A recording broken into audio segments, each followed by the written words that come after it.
তো দেখতে দেখতে পুজো আসছে, এটাই আনন্দের। বাট আসতে এসে গেলে যে কোথা থেকে ষষ্ঠী, সপ্তমী, অষ্টমী, নবমী, দশমী চলে যায় না, কিচ্ছু টের পাওয়া যায় না।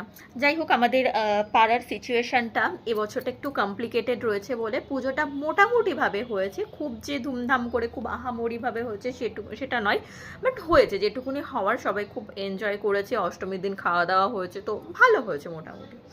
যাই হোক, তো বরণ করে আসলাম মাকে।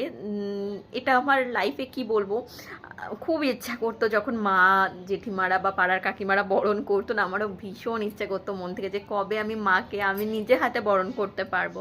তো যাই হোক, সেই অপরচুনিটি, টিকটিকিও বলছি সত্যি সত্যি। তো এটা আমার কাছে এটা গোল্ড অপরচুনিটি বলতে পারো, যে আমার বিয়ের পরে বাসন্তী পুজো পড়েছে, যেখানে যে পাড়ায় আমি ছোটো থেকে বড় হয়েছি, সেই পাড়ার মাকেই আমি মানে কি বলবো, বরণ করতে পেরেছি প্রথম। দুর্গা পুজোতে তো আমাদের পাড়ায়, মানে আমার শ্বশুরবাড়ির পাড়ায় দুর্গা পুজো তো হয়, সেখানে তো বরণ করবোই মাকে। তো বিয়ের পরে ফার্স্ট বাসন্তী মাকে আমি বরণ করতে, এটা আমার কাছে কতটা যে লাকি লাকি আমি, সেটা আমি তাই ভাবছি যে আমার বিয়ের পরে বাসন্তী পুজো করলো এবং মাকে আমি বরণ করতে পারলাম। তো বরণ সেইভাবে আর করতে পারিনি, কেউ নেই, কোনো কাকারা, পাড়ার কাকারা কেউই নেই যে একটুখানি কোনো অ্যারেঞ্জ করে দেবে, কোনো টেবিল টেবিল একদম পাটেই বসানো রয়েছে ঠাকুর। তো একদম সেই হাত তো পাচ্ছি না, ময়ে উঠে আমার পক্ষে পসিবল না, মানে আমার পক্ষে কেন, আমার মাও উঠতে পারলো না। আমার মানে ভীষণ ভয় লাগছিল, শাড়ি টাড়ি পরে গিয়েছি তো, তো ভীষণ ভয় করছিল যে কি করে, কি বলবো, মাকে একটু সিঁদুর ছোঁয়াবো বা মুখ মুখ মিষ্টি করাবো। যাই হোক, সেটুকুনি আর পারলাম না, চরণে সিঁদুর স্পর্শ করলাম আর একটু ছুঁড়ে ছুঁড়ে ধান দিয়ে একটুখানি ইয়ে করলাম।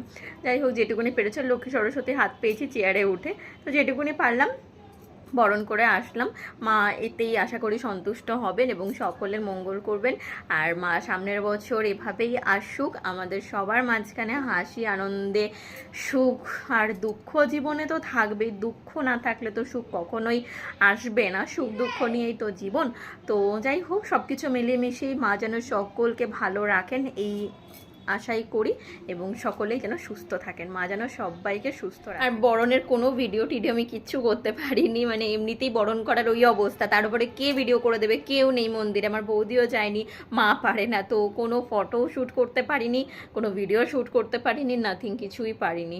যাই হোক, এটা একটুখানি কি বলবো, একটু রিপেন্ট হচ্ছে যে প্রথমবার মাকে বরণ করলাম, তার কোনো মেমোরিজই রাখতে পারলাম না। যাই হোক, যেটুকুনি মেমোরি মা জানে আর আমি, আমার অন্তর জানে, এইটুকুনি আর কি। তো চলো, আমাদের বাসন্তী পুজো তো শেষ হয়ে গেল, দেখা যাক। ও সামনে আবার আসছে নীল ষষ্ঠী, আসছে তারপর আসছে চড়ক, তারপর আছে দেন পয়লা বৈশাখ। বাঙালিদের সব থেকে গণেশ পুজোর শ্রেষ্ঠ উৎসব কি পয়লা বৈশাখ। তো পয়লা বৈশাখ আসছে, আগাম শুভেচ্ছা জানিয়ে রাখি, পয়লা বৈশাখের অনেক অনেক অনেক শুভেচ্ছা।